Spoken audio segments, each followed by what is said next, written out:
By the time you view this segment, you should have viewed a segment found online under the heading of Educational Portal Academy, and their particular History of Western Civilization segment entitled The Invention of Writing.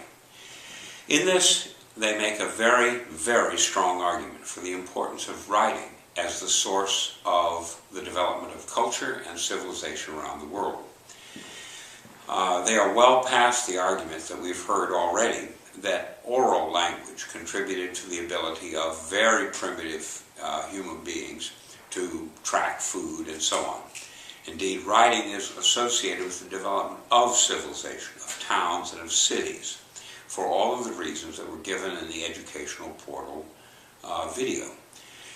The invention of writing allowed people to remember things that would have been forgotten in oral transmission. It allows them to reach across time and across space in order to convey a message to another generation or to people at a great distance. They also are accurate in telling you that the development of civilization, of cities and towns, hung on the development of decrees and censuses and records and taxes and so on, all of which require writing. In all of those respects, what they have said is absolutely true. But there are a couple of problems with that video. One, a very small point, is that when they went to show you what cuneiform looked like, unfortunately they didn't use a picture of cuneiform. They used a picture of hieroglyphics, which are of an entirely different but another primitive writing form. The second proposition they offered is the proposition that writing was developed in the Fertile Crescent, about 3,000 years before Christ, or about 5,000 years before our present time. There is a problem here. It's not a problem if you're talking only about the development of writing in Western civilization. But if you're talking globally about writing, you have to take account of the fact that we can carbon date various ox blades, various tortoise shells, various other items on which Chinese characters are written, and they go back 5,000 years before the birth of Christ, or 7,000 years before our current day. The Chinese, it seems, developed writing before Western civilization did. Now, there are Western scholars who challenge that proposition, and they challenge it by saying that the Chinese are merely had proto-language. They didn't actually have written-out language. Well, and therefore the implication is that they only had a few scraps here and there. Well, the carbon dating of objects on which the Chinese wrote now number in excess of 100,000. Not exactly a few scratchings. I think the Chinese win their argument that they developed language earlier. But perhaps it doesn't matter all that much. Clearly, both were ancient forms of writing, and both had the same impact. They both allowed for the transmission of information around the world and over time. And they both allowed for a reduction in the distortion of language that comes from oral transmission. So in that sense, the video by Educational Portal and what I'm telling you now match quite closely. But there's something more profound that's being missed here. What did the Chinese in fact do with the language that they developed? Well, they spread that language around. Indeed, the growth of Chinese civilization is intimately tied with the development of their language. In their section of the globe, they were the first to develop a written language. And the development of that written language meant that they had an advantage compared to their neighbors.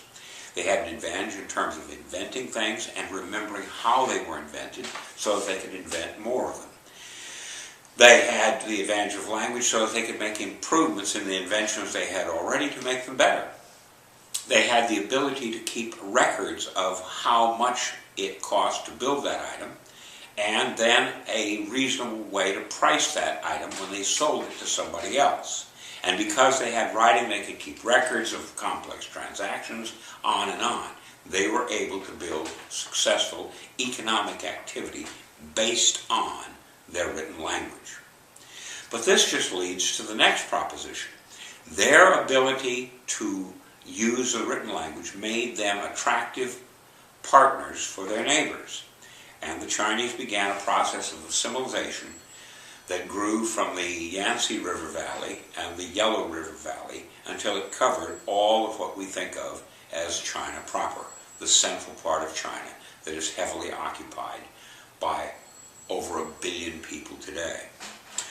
The way in which they grew was largely assimilation. I'm not going to rule out that there was conquest. Of course there was conquest. There were bloody conquests, and that led to the expansion of the size of Chinese culture. But a key part of their development didn't depend on conquest at all. It's just that their ability to have a written language made them extremely attractive. And 2 cases are particularly telling. The Chinese did not really conquer Korea.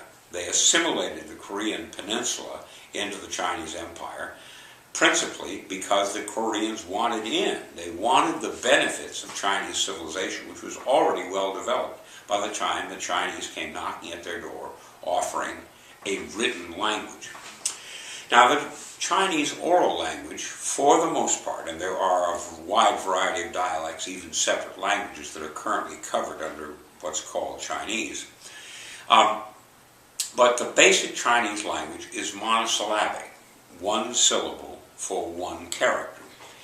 When they encountered other languages like Korean, and even more tellingly like the Japanese, their language, their written language, didn't fit very well.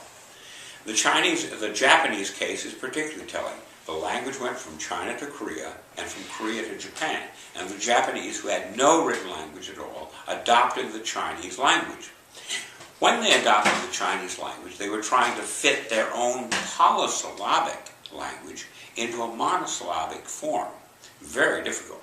Lots of complex maneuvering had to be done to make that written language work.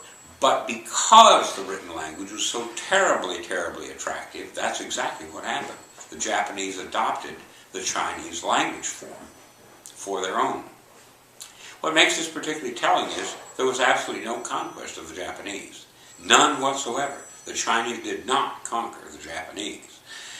Indeed, the one time that a force based in China tried to attack Japan, it was under the Mongols in the 1100s. 1100 AD period, and the Mongol invasion failed fairly catastrophically, and the Japanese maintained their independence as an island kingdom. This is a part of this explanation as to why the Chinese are so large. Of course they had geographic advantages that came from the Himalayan plateau. Of course they had geographic advantages because of the weather pattern that produced monsoons, which gave them ample rain in certain parts of the country for them to grow a very thirsty grain called rice. And the rice that they had from their local area was one of the most productive sources of food on the globe. All of those things are true about China, but they're also true about large parts of Asia that are not as huge as China. What sets Chinese civilization apart is their development, first of all, of a written language. The second major development that made the Chinese very successful after about 200 BC is the fact that in about 220 BC, a Chinese ruler, Qing Shi Huangdi, the first emperor of the Qin dynasty, conquered all of China. It was an internal struggle, and he conquered a number of other military forces and became the single emperor of China. He didn't rule very long, but he did rule significantly. He made a lot of changes. He established a single code of numbers. He established a width for axles on all carts so that all the roads remained uniform. He built the first of a large development known as the Great Wall. He started the first of the Grand Canal. All of these were accomplished, but he did one more thing. He insisted that throughout all of his kingdom, there would be only one set of written characters.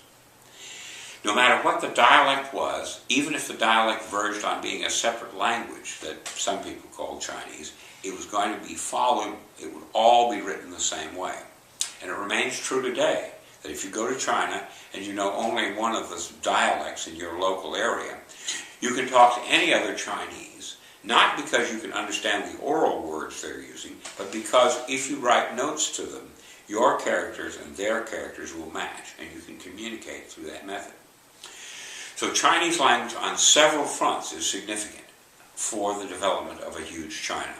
The decision to have a single uniform written language just was icing on the cake in the final development of Chinese language. That is the story of language as a technical issue. But there's another cultural issue that we will take up in the next segment.